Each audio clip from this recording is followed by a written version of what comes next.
Hello guys, good morning. আজকে সকালে আমি ঘুম থেকে উঠতেই আমার দিদা বলল মাঠে আলু ভাজা হচ্ছে, চা মুড়িটা দিয়ে আয়। তারপরে দিদা আমার কেটিএমটায় তরকারি ও এক বস্তা মুড়ি তুলে দিয়েছিল। আমি সেসব নিয়ে মাঠে যাওয়ার জন্য রওনা হলাম।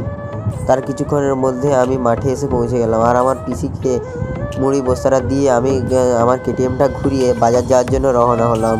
বাজার যাওয়ার জন্য একটা ব্যাগ নিয়ে যাচ্ছিলাম বাজার করতে। তারপরে কি বাজার করবো সেসব ভেবে আমি একটা মাংসের দোকানে চলে গেলাম। একটা কাউকে মাংস কাটতে বলে মাংস কেটে কেটে দেওয়ার পর আমাকে মাংসটা দিয়ে দিল। আমি সেটা নিয়ে আর তার সঙ্গে পান আরও অন্যান্য বাজার করেছিলাম, সেসব নিয়ে বাড়ি চলে আসলাম।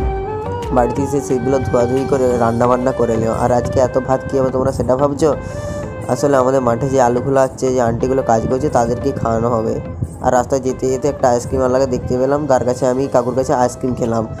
আর আমাদের এই ভাত ট্রাক্টরটা দিয়েই আলু খোলা হচ্ছিল। আর আজকে আমাদের কতগুলো বস্তা খোলা আছে দেখো